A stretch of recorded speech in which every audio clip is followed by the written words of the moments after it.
Hey. Subscribe and be sure to listen to the story to the end and share your thoughts in the comments. Willow Creek's the kind of town where time crawls. Everyone knows your name, your business, your cat's name, and what you're grilling just by the scent. For 8 years, that leisurely pace felt like a warm embrace. Emma and I carved out a life around it, simple, humble, understated. A blue porch swing out front that she insisted on painting herself, a rescue cat named Luna who'd hiss at dust bunnies like they were invaders, weekend treks in Flagstaff, and Saturday night dinners with the same 2 couples we'd known since our 3rd year of marriage. We had rhythms. I'd brew coffee before she woke, she'd pack my lunch despite my protests, we'd kiss goodbye in the mornings, send those quick check-in texts during the day, and curl up most nights with a blanket and something on Hulu we rarely finished. Predictable. Comforting. Then one night, that cadence halted. Just stopped. I don't recall what movie we were watching, something with a washed-out color scheme and too many jump cuts, one of her picks. I remember feeling heavy from dinner and the soft warmth of the house, Luna sprawled at our feet, the windows cracked just enough to let in the crisp desert breeze. I reached for her hand, like always, more instinct than intent, and instead of the usual gentle squeeze, I felt her pull away, almost imperceptibly. Her fingers stayed still, her body angled slightly aside, like I was encroaching, like I was a visitor who'd lingered too long. At first, I thought she hadn't noticed, or maybe I was overthinking. I waited a few minutes, tried again, this time grazing my hand lightly against her arm. Nothing. No reaction, just her eyes glued to the screen, unblinking, like she was trying too hard to seem engrossed. "Everything okay?" I asked, voice hushed. She nodded without turning. "I'm tired." It wasn't the words, it was how lifeless they were, like she was reciting from a script. We finished the movie, or maybe it ended and neither of us cared. Then we went upstairs. I brushed my teeth, she washed her face. She didn't hum like she usually did, didn't flash that quick smile when our eyes met in the mirror. Just silence. When we got into bed, I leaned over to kiss her goodnight.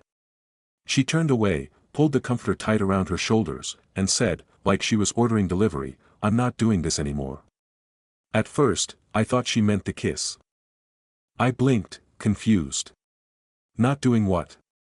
She sighed, like she was already weary of a conversation we hadn't even begun.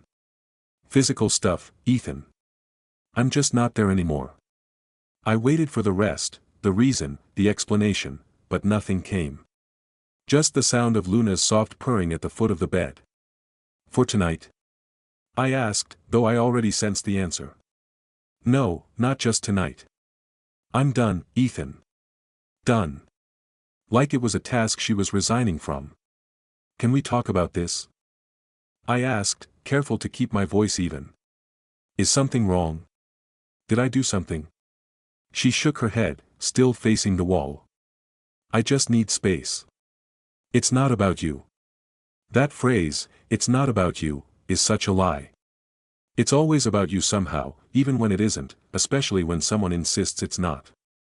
I stared at the ceiling, my heart pounding for reasons I couldn't fully grasp. I wasn't angry, not yet, just dazed, like someone had yanked the rug out from under me, and I was still hovering, waiting to crash. I didn't sleep that night. I lay there in the dark, watching the faint glow of the streetlight through the blinds, listening to the tick of the old clock in the hallway and the occasional meow from Luna as she dreamed. Every now and then, Emma shifted in her sleep, but she never turned toward me. My mind went into overdrive, replaying the past few weeks, trying to pinpoint when this began. Was it something I said? Something I didn't say? A missed date night? A fight I forgot? I sifted through every interaction like a detective revisiting old evidence, searching for the thread I'd overlooked. She hadn't seemed upset lately. Distant, maybe, but not upset. She still laughed at my lame jokes in front of friends, still posted old anniversary photos on Instagram with the usual captions about my anchor and my partner, still asked if I needed her to grab cat food on her way home. But now, lying beside her, there was a barrier between us I hadn't even noticed being built. Suddenly, I couldn't recall the last time she reached for me, or smiled just for me, or looked at me like she used to. Was this how it started for people? This slow, silent drift? No grand betrayal, no blowout fight, just a choice made in quiet, one person stepping back while the other still thinks they're in sync. I thought about saying something, asking her to talk, to tell me what she needed. But I knew, if I said one more word, she'd retreat further. That maybe she already had. That this wasn't a moment, it was a boundary being set. So I lay there, still, silent, waiting for the sun to rise, unsure if I wanted it to. When morning finally came, it felt wrong, like the light shouldn't be shining on us, like we didn't deserve a fresh day. Emma got up before me, moved around the room with robotic precision, gathering her clothes, brushing her hair. She didn't say good morning, didn't ask how I slept, just patted Luna on the head and left the room. I stared at the ceiling long after she was gone, that invisible boundary still burning between us. I didn't know what to do with it. All I knew was something had fractured, subtly, irrevocably, and the scariest part. She didn't even flinch when she broke it. The days after that night crawled by, like someone had pressed pause on everything except the parts that stung. We still lived in the same house, still brewed coffee in the same pot, still fed Luna from the same scratched bowl, but none of it felt the same.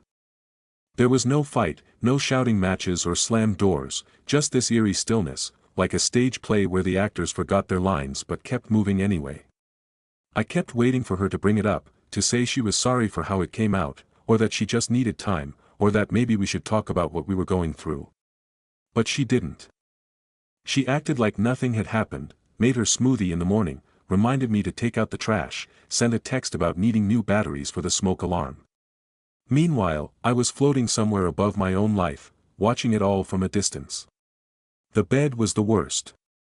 That same mattress where we used to fall asleep tangled up like teenagers at a sleepover now felt like the surface of Mars, cold, silent, vast. We didn't even sleep under the same blanket anymore. She started pulling one from the linen closet, wrapping herself in it before climbing in, like she was erecting a wall of fleece and denial. I tried, God, I tried, to pretend I was okay, to meet her halfway. I started doing more around the house, dishes, laundry, taking Luna for extra walks, just to give her space. I told myself it was just a rough patch, that maybe she was going through something and didn't know how to say it. Maybe it was stress from work, or hormones, or something fleeting that would pass like a desert storm. But even then, I think a part of me knew I was lying to myself. Because she wasn't just distant, she was somewhere else entirely. I started to notice the small things first. She stopped humming while she got dressed. She used to hum all the time, little aimless melodies, sometimes actual songs if she was in a good mood. It was like her mood had a soundtrack. Now, nothing. Silence, like she didn't want to be heard. Then it was the phone. She'd always kept it close, but now it was like it never left her side, even in the shower. I'd hear the chime echoing from the bathroom counter. She texted with her screen angled away from me, her fingers moving fast, always replying to someone I didn't know. When I glanced her way, she'd pull it to her chest or flip it face down, like it held something to conceal. And she started staying later at work. At first, she said it was a project deadline, then a colleague's birthday, then some team-building event. Always something. I wanted to trust her, I really did, but the excuses came too often, too neatly. One night, she came home close to 10 p.m., said they went out for drinks after work. Her hair smelled like a fragrance she didn't usually wear, and when I leaned in to kiss her cheek, she flinched, like my touch stung. That was the first night I slept on the couch. She didn't come looking for me. Still, I tried to keep things normal. I made dinner a few times, set the table, lit the silly little candle she liked that smelled like caramel and charred wood. She'd eat, make small talk about the weather or someone's kid at the office, then vanish into the bedroom to read. I'd hear the click of her phone screen lighting up again and again while I sat alone with Luna, pretending this was fine. It wasn't fine. I asked her once, just once, if she'd consider seeing a counselor with me. Her answer was curt, dismissive. Why? There's nothing wrong. I looked at her, stunned. What do you mean? You haven't touched me in weeks. You barely look at me. She shrugged, not even angry, just detached. That doesn't mean anything's wrong. People change, Ethan. Relationships evolve. Evolve. Like this was some natural progression, like sliding from love to indifference was just the next phase of marriage. I wanted to yell. I didn't. Instead, I nodded, trying to hold back everything building inside me. She stood there in the hallway, arms crossed, like she'd already made peace with whatever choice she'd made, and I was just the last to be notified. Then came the phone call. It was a Sunday morning. I was in the garage, changing the oil in the car. When I came inside to grab a rag, the house was quiet, and for a second, I thought she'd taken Luna for a walk. But then I heard her voice, low, tense, coming from the bedroom. I stopped in the hallway, not trying to eavesdrop, not exactly, just something about her tone caught me. I couldn't make out all of it, but one sentence cut through, clear as day, "He's just convenient, that's all." My heart stopped. I leaned closer, pressing my back to the wall, trying to stay calm. There was a pause, then a laugh, soft, nervous. "No, he hasn't asked questions. I don't think he wants to know." I didn't hear the rest. I walked out the front door and stood on the porch, staring at the street, like I was waiting for someone to come by and tell me this wasn't happening, that I'd misunderstood, that maybe she wasn't even talking about me. But I knew. I knew in my gut I just overheard my wife reduce me to a placeholder, a box checked, a routine. She wasn't just pulling away, she was already gone. That night, I didn't confront her. I didn't yell or ask who she was talking to. I didn't want to give her the satisfaction of watching me unravel. Instead, I sat in the backyard with Luna, sipping a beer I didn't even want, staring at the sky like it could tell me what to do next. For the first time since this began, I realized I was truly, deeply alone, not because I had no one, but because the one person I'd always turned to, my wife, was no longer on my side. She'd checked out, left me with the husk of a marriage and the illusion of togetherness. I was still there, still holding on, but I was starting to see that maybe I shouldn't be. The thing they don't tell you about heartbreak is that it doesn't always crash in like a storm. Sometimes it arrives in the small, quiet moments, the pause before a door closes, the silence after a casual goodbye, the space between footsteps in a hallway you used to walk together. That's how it started for me. Not with a bang, but with a whisper. I kept trying to pretend I hadn't heard. After that morning on the porch, after those words, "He's just convenient," I couldn't unhear them. They echoed in my head at random times, folding laundry, brushing my teeth, sitting in traffic. Her voice, over and over, like a refrain I never asked for. And the worst part? She'd said it so casually, not in anger, not in sorrow, just fact. I started pulling back in ways I don't think she even noticed. I stopped waiting up when she came home late. I quit making dinner for two and just cooked what I felt like eating.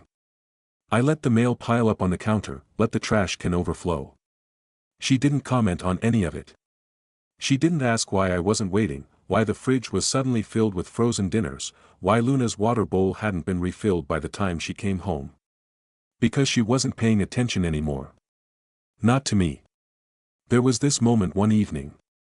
I'd been sitting on the edge of the bed, tying my shoes to go for a run.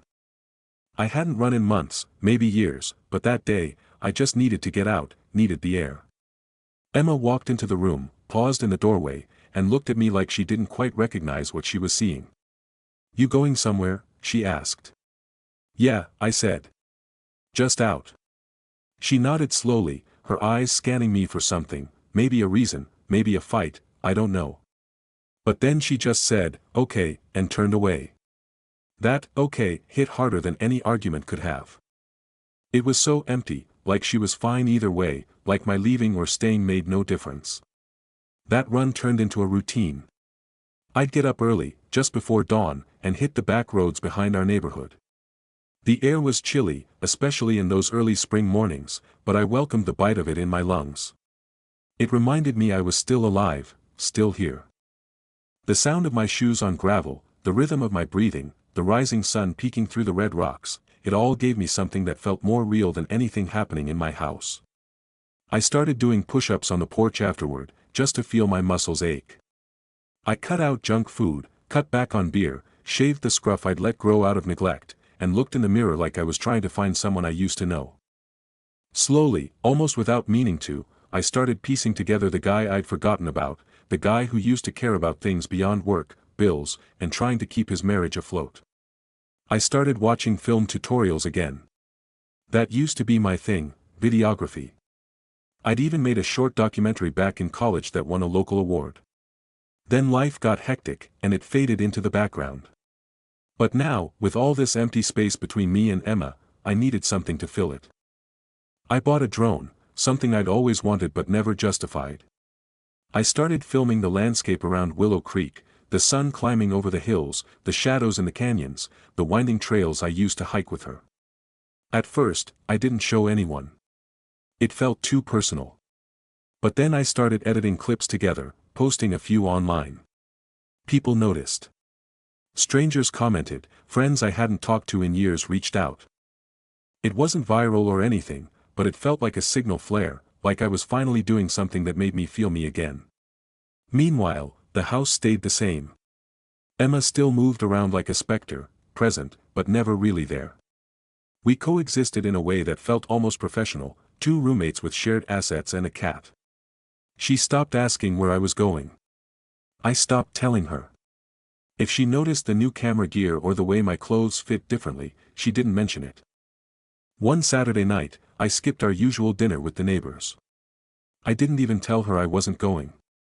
I just drove out to a small local film mixer in Sedona. I'd found it on a flyer posted in a coffee shop. I almost didn't go, thought maybe it would be awkward to show up alone, to insert myself into a space where everyone probably already knew each other. But I did it anyway, and that night changed something. I talked to people, real conversations, no pretense, no weird tension. Just creatives sharing ideas, stories, projects. I showed one of them a clip from my drone reel, and he asked if I'd be interested in submitting to a short showcase. I said yes before I even thought it through. The next morning, when I came back, Emma was still asleep, her back to me again, curled up in that separate blanket she'd claimed months ago. Luna met me at the door with her usual purr and soft nudge, the only one in that house still happy to see me. I remember standing there for a minute, watching the quiet house, the stillness of it, and for the first time, I didn't feel like I belonged there. I didn't feel tied to it. I felt like I was just passing through. I stopped asking Emma questions after that. I stopped checking her expression for signs of warmth. I stopped wondering if her late nights were work-related or something else. I didn't need to know anymore. Because somewhere along the way, I'd stopped waiting for her to come back, and I was starting to realize I might be better off without her. 3 months in, the shift became undeniable. It wasn't just about Emma anymore, it was about me. About how I felt when I looked in the mirror and didn't immediately want to look away. About waking up with energy again, not dread. About how I started making plans without that low, constant hum of guilt in the background, the kind that used to say, you should be trying harder for her. I wasn't trying anymore, and I wasn't sorry about it. I started spending more time at the gym, not to get ripped, but just to feel strong again, like I had control over something. The trainer there, Javier, was ex-Navy, the no-nonsense kind of guy who didn't ask questions unless he thought the answers mattered. After a couple of weeks, he asked if I'd ever considered competing, not bodybuilding, but a local fitness competition, strength and agility stuff. I almost laughed it off, but he wasn't joking. You've got the focus, he said. Most guys walk in here looking for a distraction. You're building something. There's a difference. It hit me harder than I expected. I wasn't just trying to survive anymore, I was creating again. Physically, mentally, creatively. Every little choice was stacking on top of the next, slowly building a life I didn't recognize, in a good way. Around the same time, the drone footage started getting real traction online. A local film collective reached out, asked if I wanted to be part of a showcase they were curating for Arizona filmmakers. I didn't tell Emma, didn't see the point. It wasn't out of spite, it just didn't occur to me that she needed to know. That silence between us had become so wide and deep, I didn't feel obligated to bridge it anymore. The night of the screening, I stood in front of the bathroom mirror, adjusting the collar of a charcoal jacket I hadn't worn since a friend's wedding 4 years ago. My hands were steady. I wasn't nervous. I wasn't trying to impress anyone. I just felt ready. The event was at this artsy theater downtown, nestled between a second-hand bookstore and a vegetarian cafe. The place hummed with that kind of understated, excited energy I used to associate with ambition. I talked with the other filmmakers, shared a few laughs, even got asked to join a panel later in the month. Then, as I stood in the back of the theater, waiting for the lights to dim, I saw her. Emma. She was standing near the door, alone, scanning the room like she wasn't sure she was in the right place. Her hair was up in that twist she used to wear when she wanted to look effortlessly polished, and she had on a dress I hadn't seen in years. For a second, I froze. My gut tightened, and I braced myself for a wave of something, maybe anger, maybe sorrow. But it didn't come. What I felt instead was distance. Not the painful kind, the clear kind. Like looking at a photo of someone you used to know. She didn't notice me right away. Someone near her gestured toward the seats, and she slipped quietly into a row near the middle. I stayed in the back, didn't approach her, didn't even wave. When my footage played, it was quiet, no music, just natural sound. Wind through trees, a coyote's call, boots crunching gravel. The visuals were all wide shots, the canyons at dawn, the red rocks at dusk, the long stretch of highway vanishing into the horizon. It was a piece about solitude, about finding something beautiful in being alone. When the lights came back on, people clapped. Some gave me that kind of nod strangers do when they're genuinely impressed. I felt their eyes on me, and for once, I didn't shrink under it. I took a breath, walked to the front, shook a few hands. Emma didn't move.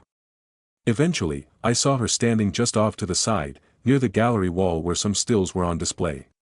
She looked different, not just physically, something about her posture, her eyes. She was studying one of the prints from the video, a shot of Sedona from above, taken right before sunrise. When she finally looked at me, she blinked, like she wasn't sure it was really me. "Ethan," she said quietly. "Hey," I replied. I didn't add anything. She looked back at the photo, then at me. "This is yours?" I nodded. "Yeah." Her lips parted, like she wanted to say something else, but she didn't. We stood there in silence, and in that silence, I saw it click in her eyes. I wasn't the man who used to beg her to come to bed. I wasn't the guy waiting by the door to ask where she'd been, or why she was late, or why she wouldn't touch me anymore. She didn't recognize me, not really.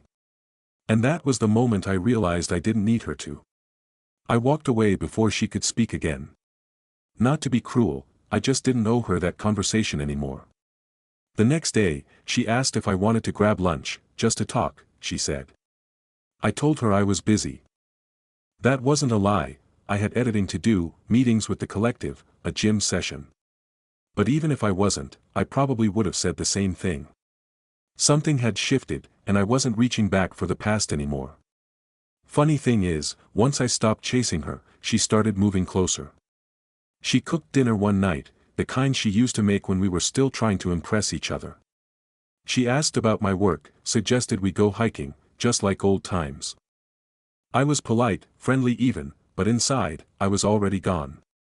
There was a moment, I think she felt it, where she looked at me across the table and said, "You've changed." I met her eyes, held her gaze without flinching. "Yeah," I said. "I have." She nodded slowly, but I could tell she didn't really know what to do with that. For so long, she'd been the one holding the emotional power, deciding how close or far we stood from each other. Now that balance was gone. I wasn't angry. I wasn't bitter. I just didn't need her the way I used to. And that was the real change. 6 months had passed since that night she turned her back on me without a word, and the world I knew quietly unraveled. It was strange, sitting across from her now, at the same kitchen table where we'd shared thousands of meals, arguments, birthday candles, and silent coffees. But this moment was different. It didn't feel charged. It didn't feel tense. Just necessary. She'd asked if we could talk, really talk, this time. I agreed, not out of curiosity or hope, but because it felt like we were both finally ready to stop pretending. She was already sitting when I walked in, her hands wrapped around a mug that had long gone cold. No makeup, hair tied back, sweatshirt too big for her frame. It was the most like herself she'd looked in months. I sat down across from her, arms folded, steady. She opened her mouth, closed it, then finally said, "I know you're not in love with me anymore."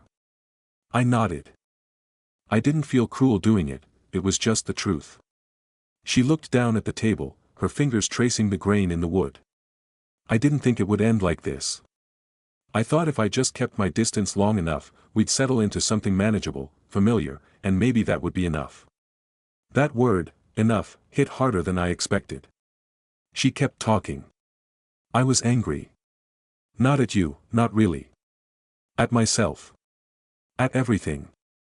I felt stuck, like life had just picked a path for me, and I wasn't allowed to change course without blowing everything up. So instead of saying that, I shut down. And when I saw you wouldn't fight me on it, I guess I convinced myself that meant you didn't care. I didn't interrupt. I just let her talk. I didn't think you'd evolve without me, she added after a moment. I thought you'd wait. I don't know why. I guess part of me counted on it. I looked at her, and for the first time in a long time, I didn't feel the weight of the past sitting between us. Just clarity. You changed the rules, I said. And I stopped playing. She nodded, biting her lip, like she was holding back something heavier. I was wrong about everything. I thought I could keep the parts of this that made me feel safe and quietly let the rest of it rot away without consequence. But you didn't just sit there and rot with it. We sat in silence for a while. No dramatic tears, no pleading. Just two people finally saying what had been buried under months of avoidance. I think we both knew this wasn't going to get fixed. I'm sorry, she said eventually. Not really, I replied. Not the way it needs to be. She nodded again. And that was it. No one raised their voice. No one slammed a door. It was like calling time on a game we'd both grown tired of playing but hadn't wanted to forfeit first. I moved out a week later, found a small place near the edge of town, tucked against the base of the hills. It wasn't anything fancy, 2 bedrooms, creaky floors, enough light in the mornings to make coffee feel like a ritual. But it was mine. I took Luna, of course.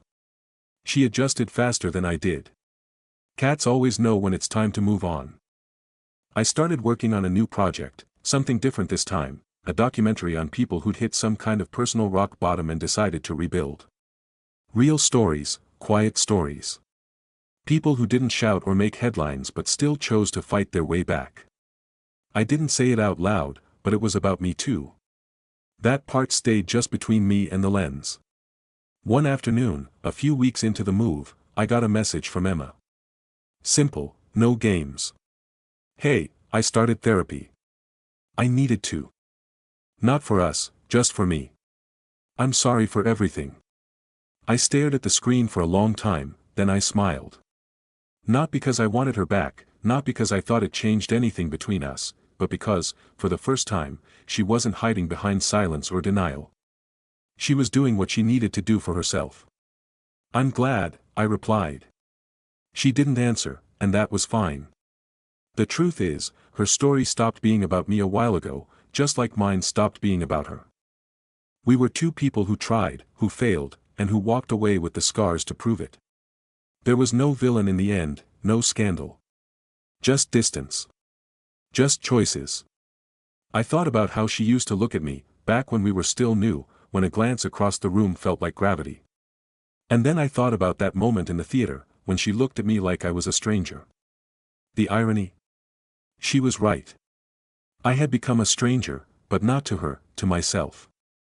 And now, I was finally getting reacquainted.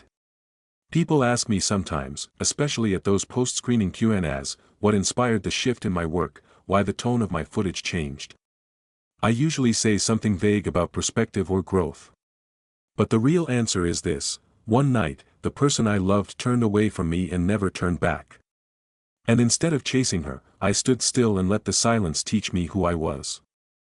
In that stillness, I found a version of myself I didn't know I'd lost, one who didn't beg for love, one who didn't settle for less than being seen, one who understood that sometimes, the greatest act of love is letting someone go.